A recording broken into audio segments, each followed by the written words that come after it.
শ্রোতা হিসাবে যারা এসেছেন, চলে গেছেন, আসছেন, নারী পুরুষ, আবাল বৃদ্ধ বনিতা নির্বিশেষে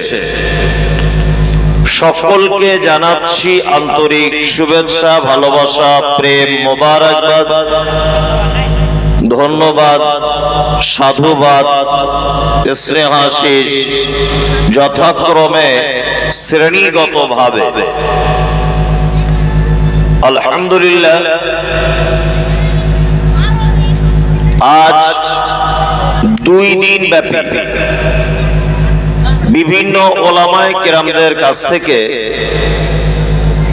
অনেক মূল্যবান হাদিস এবং কোরআনের আলোচনা শ্রবণ করেছেন। আমি অনেক দূর থেকে এসেছি, আমি কিছু কথা বলার ইচ্ছা প্রকাশ করছি। ওমা তৌফিক ইল্লা বিল্লাহি আলাইহি তাওয়াক্কালতু ওয়া ইলাইহি উনীব। তবে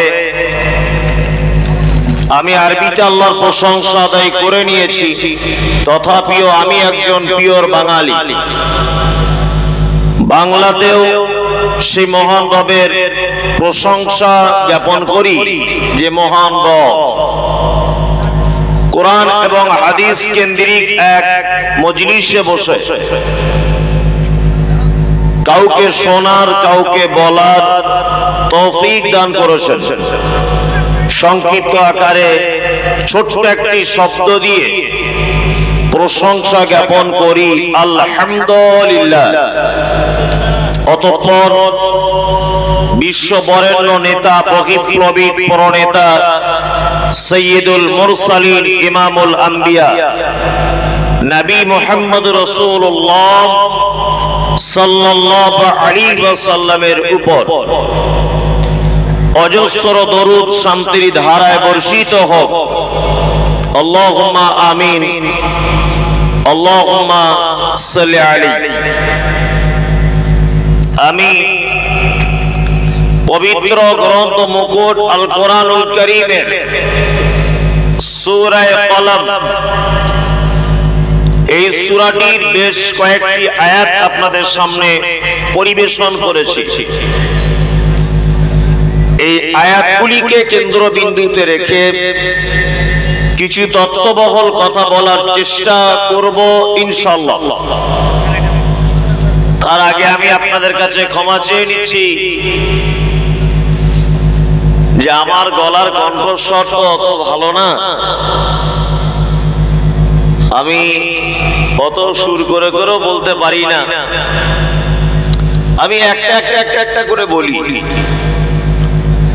তবে এটা আমি ভালো বুঝেছি যে আপনারা যারা বসে আছেন, আচ্ছা বলুন, এখানে এমন কিছু লোক আছেন যারা নাম লিখতে পারেন? আছে না নেই? আছে।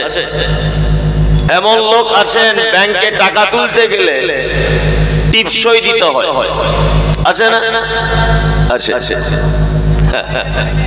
তার মানে আমার এই মুহূর্তে যদি আমি আলোচনা করি যে সূর্য ঘোরে না পৃথিবী ঘোরে, এই আলোচনাটা যদি এখন করি, তাহলে বলুন কিছু মানুষ বুঝবে আর কিছু মানুষ বুঝবে না, তাই না? জি জি জি। তার মানে আমাকে আলোচনাটা এমন পর্যায়ে রাখতে হবে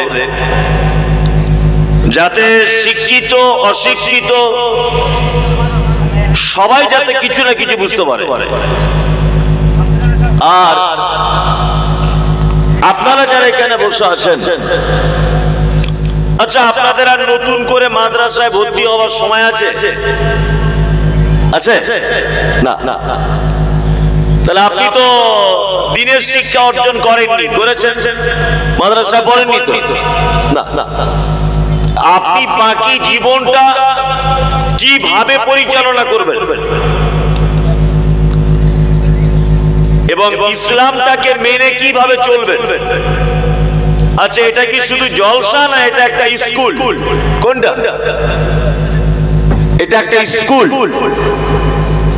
পৃথিবীর এক আশ্চর্য স্কুল। আমি মনে করি তার নাম জলসা।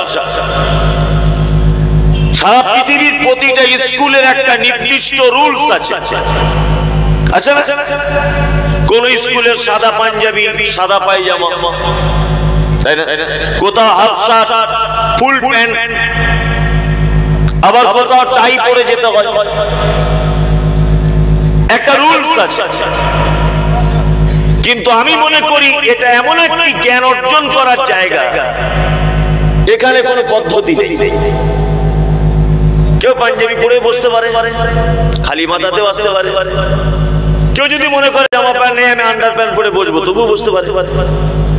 ওকে তো কেউ মানা করবে না, করবে? করবে না। আবার এর ভিতরে কি আছে, খৈনি বলছে এরকম করে, ওগুলো আমাদের চোখে পড়ে, খৈনি বলছে। আবার কারোর পকেটে বিড়ি রাখা আছে, ওদিক গিয়ে দুই টান মেরে আবার এসে বসেছে, এরকম লোকও আছে। আচ্ছা, তার মানে এখানে জিরো থেকে বুড়ো পর্যন্ত জ্ঞান অর্জন করার সুযোগ আছে না নেই? আছে। এখন আমরা কোন কিতাব থেকে জ্ঞান অর্জন করব? আল্লাহ সুবহানাহু ওয়া তাআলা বলছেন, ইন্না নাহনু নাযালনা যিকরা। আল্লাহ তাআলা বলছেন যে পবিত্র আল কোরআনে আমি যে কথা বর্ণনা করেছি আর যে গল্প বর্ণনা করেছি, পৃথিবীর সর্বশ্রেষ্ঠ কথা, পৃথিবীর সর্বশ্রেষ্ঠ গল্প আমি আল্লাহ পবিত্র আল কোরআনের ভিতরে লিপিবদ্ধ করে দিয়েছি। তার মানে কোরআনের থেকে ভালো কোনো কথা আর পৃথিবীর কোন বইয়ে খুঁজে পাওয়া সম্ভব নয়। আমি কোরআন থেকে একটা করে আয়াত বলবো, তার ব্যাখ্যা বিশ্লেষণ গুলো করবো ইনশাআল্লাহ। যদি আপনারা ধৈর্য ধরেন তাহলে অনেকক্ষণ বলবো, আর যদি বুঝতে পেরে যায় যে আপনি বিরক্ত হচ্ছেন, তাহলে আমি আস্তে আস্তে গাড়ি স্টার্ট বন্ধ করে দিয়ে প্যাসেঞ্জার নামিয়ে আমি বাড়ি চলে যাব। আচ্ছা, প্রথমে আপনাদেরকে একটা প্রশ্ন করে নিই যে পৃথিবীর শেষ নবী নাম কি? মুহাম্মদ সাল্লাল্লাহু আলাইহি ওয়াসাল্লাম। এখন মুহাম্মদ সাল্লাল্লাহু আলাইহি ওয়াসাল্লাম পৃথিবীর শেষ এবং শ্রেষ্ঠ রাসূল বা নবী, তাই তো? আচ্ছা, মুহাম্মদ সাল্লাল্লাহু আলাইহি ওয়াসাল্লাম জন্মগ্রহণ করেছিলেন কোথায়? ওই যে সৌদি আরব। পাগল, আসলে দেশটার নাম হচ্ছে আরব, আর ও দেশের বাদশার নাম ছিল সৌদ। সৌদি আরব কোন দেশ নয়, দেশটির নাম আরব। সৌদ ওর বাদশার নাম, আর পরবর্তীতে যে বাদশা হবে তার নামে ডাকবে আরব। এই আরব দেশের মক্কা শহরে জন্মগ্রহণ করেছিলেন মুহাম্মদ সাল্লাল্লাহু আলাইহি ওয়াসাল্লাম। আচ্ছা, মদিনাকে হাজী সাহেবরা বা অন্যান্য লোকেরা বলে সোনার মদিনা, বলে কি বলে না? বলে। আর নবীকেও বলে সোনার নবী, বলে না? নবী মোর পরশমণি, নবী মোর সোনার খনি। কাজী নজরুল বলেছে না, নবী মোর পরশমণি, নবী মোর সোনার খনি। এটা কাজী নজরুলের ভাষা। তাহলে সোনার মদিনায় পৃথিবীর দামি নবী, শ্রেষ্ঠ নবীকে জন্মগ্রহণ না করিয়ে মক্কাতে করলেন কেন? আচ্ছা, এটা জানা দরকার আছে না নেই? আছে। এসবগুলো জেনে রাখা দরকার আছে, কারণ বর্তমান দেশের যা অবস্থা, তাতে করে যদি এগুলো আপনার এই ছোটখাটো বিষয়গুলো জানা না থাকে, তা যখন তখন আপনাকে ধরে অ্যারেস্ট করতেও পারে। মানে এটা একটা অভিনয়। কারণ মাদ্রাসাগুলিতে নুরানি কায়দা বলে একটা কিতাব পড়ানো হয়, না? সোশ্যাল মিডিয়ায় এই নুরানি শব্দটা বাদ দিয়ে লিখে দিয়েছে আল কায়দা। মানে মাদ্রাসায় আল কায়দার জঙ্গি গোষ্ঠীর প্রশিক্ষণ দেওয়া হয়, সোশ্যাল মিডিয়াতে বলছে। কি বলছি বুঝলেন? আপনি বুঝতে পারছেন আমরা কোন দেশে বর্তমানে বসবাস করছি? খুব খারাপ পরিস্থিতি। ওই জন্য আপনাকে কখনো বাসে ট্রেনে জিজ্ঞাসা করতে পারে, এই তুমি যে মুসলমান, নবীজির নাম বলো, তোমাদের নবীর জন্ম কোথায় বলো, তোমাদের নবী লেখাপড়া জানতেন বলো। আচ্ছা, জিজ্ঞেস করতে পারে কি পারে না? তখন যদি আপনি আলেম না হয়, তাহলে আপনার মুসলিম ধর্মের উপরে বেঁচে থাকাটা এটা তখন লজ্জাজনক ব্যাপার হবে কি হবে না? হবে হবে। তাহলে আপনি আস্তে আস্তে করে অনেক কথা আজকে জেনে যাবেন ইনশাআল্লাহ।